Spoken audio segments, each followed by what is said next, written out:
When I packed my bags that morning, I thought I was doing the right thing. I thought they'd understand. I told myself it was just for a while, that I'd come back once I'd found my place in the world. But life has a strange way of moving faster than you expect. Days turn into months, and months quietly turn into years. Before I realized it, home had become just a word I used in stories, not a place I actually belonged to anymore.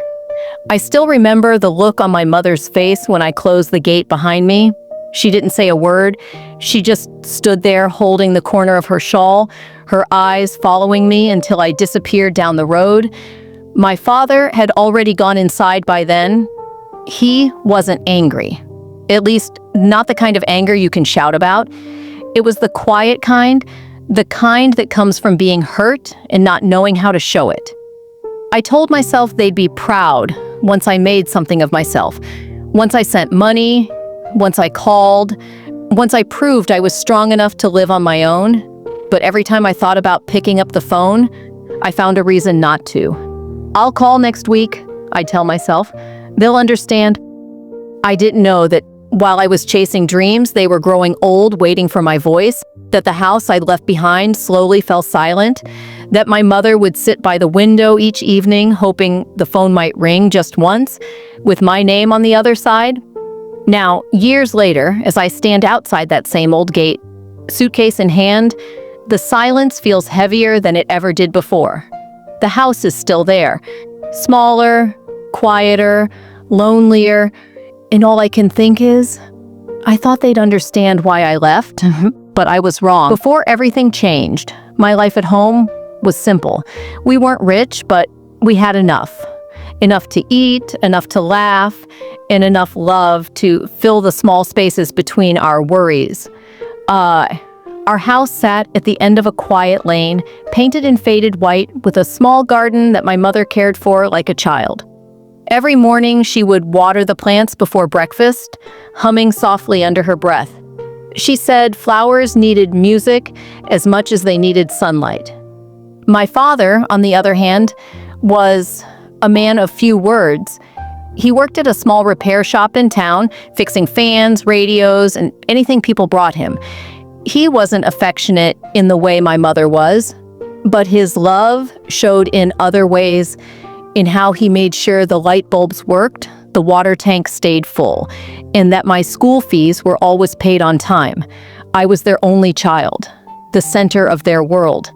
And maybe that's why I grew up believing I had to do something big, something that made them proud, something that made all their hard work worth it. My mother used to say, "You don't have to go far to be successful. Just stay honest and stay kind." But I was young, full of dreams and plans that stretched far beyond our small town.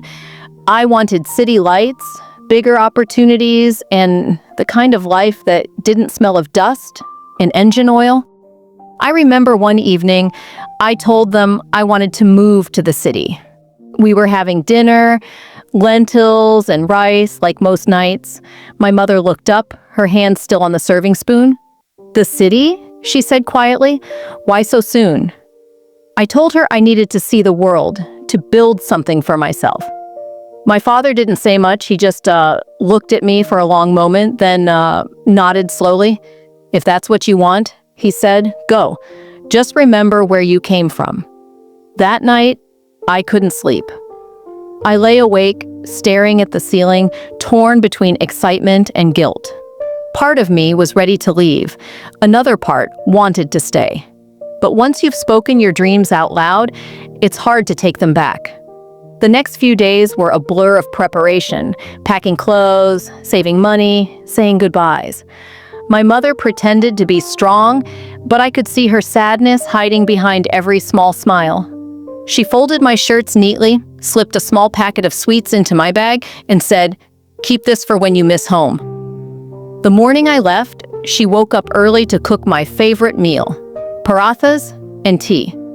The steam fogged up the kitchen window as she moved quietly, almost ritualistically, as if cooking would delay the inevitable. When I hugged her goodbye, her hands trembled slightly.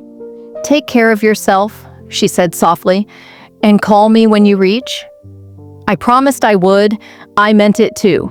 But life in the city moved faster than I ever imagined. At first, it was exciting. New faces, tall buildings, the constant hum of traffic that made me feel like I was part of something important. I found a small job at a printing shop. It wasn't much, but it was a start. I called home once that week. My mother's voice lit up the moment she heard mine. She asked about everything, what I ate, where I lived, if I had made friends.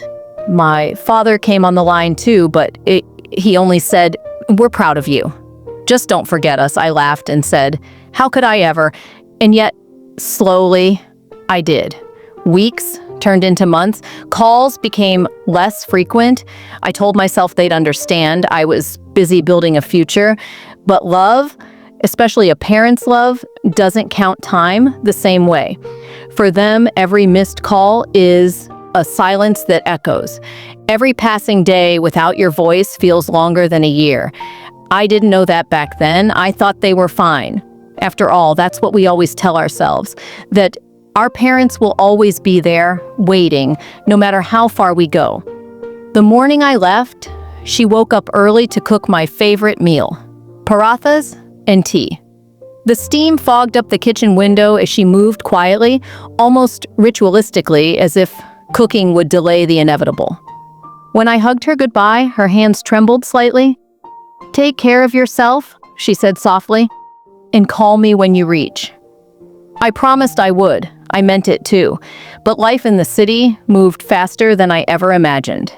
At first, it was exciting. New faces, tall buildings, the constant hum of traffic that made me feel like I was part of something important. I found a small job at a printing shop. It wasn't much, but it was a start. I called home once that week. My mother's voice lit up the moment she heard mine. She asked about everything, what I ate, where I lived, if I had made friends. My father came on the line too, but he only said, "We're proud of you. Just don't forget us," I laughed and said, "How could I ever?" And yet, slowly, I did. Weeks turned into months. Calls became less frequent. I told myself they'd understand. I was busy building a future, but love, especially a parent's love, doesn't count time the same way. For them, every missed call is a silence that echoes. Every passing day without your voice feels longer than a year. I didn't know that back then. I thought they were fine. After all, that's what we always tell ourselves, that our parents will always be there, waiting, no matter how far we go. I used to think time was endless, that I'd always have another day to call, another Sunday to visit, but days turned into weeks, and weeks into years. I sent messages I never finished typing, calls I never made. I told myself they'd understand, that I was busy, that life was hard. But one evening, my sister called. Her voice cracked before she even spoke. "Mom's gone." I froze. I didn't cry. I just sat there, staring at my hands. The same hands that once held hers, now shaking and empty. When I finally went home, the house felt smaller.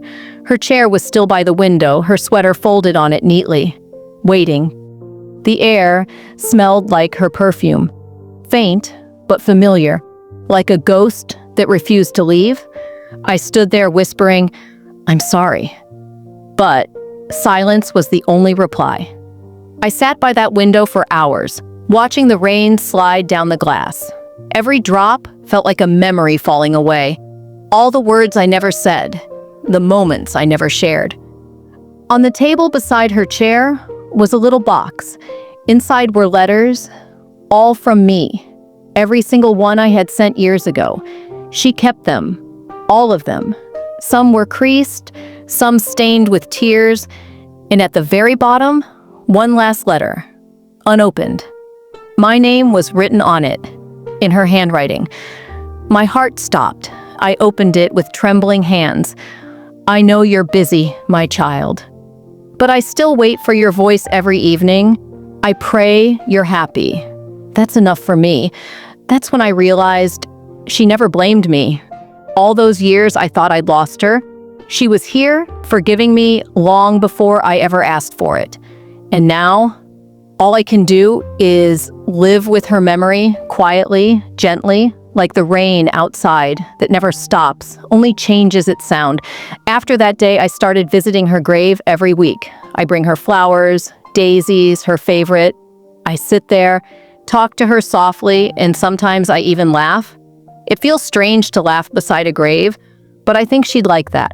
She always told me not to live with sadness. I tell her everything now, the little things she used to love hearing, what I cooked that week, how the weather changed, the funny things the children say. I talk, and even though there's no reply, it feels like she listens. Maybe that's what love does. It lingers. It doesn't vanish when the person does. Sometimes I think about the day I left her house. I can still see her standing by the gate, holding the edge of her shawl, waving. She didn't say, "Don't go." She just smiled. That same quiet smile that hid so much love. And I, foolishly, took it as permission to forget. Now I know. Love isn't about being there when it's easy.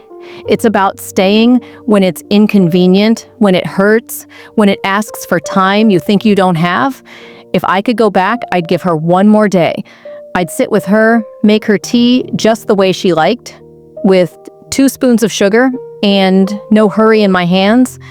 I'd tell her how much she meant to me, not through letters, but through presence. But time doesn't bend, it only teaches.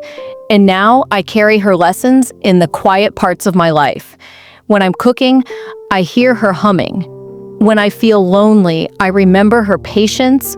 When I see my own children growing distant, I stop what I'm doing and call them because I know what silence costs. We all think there will be more time, one more visit, one more call, one more chance to make it right. But sometimes there isn't. And that's the truth that hurts the most. Still, love doesn't end. It shifts, it softens, it becomes the voice inside you that whispers, "Be kind, be present, be grateful." So tonight, before you sleep, think of someone who's waiting to hear your voice. Don't wait for tomorrow. Call them, tell them you care, because love isn't meant to be remembered later. It's meant to be lived now. I thought they'd understand why I left.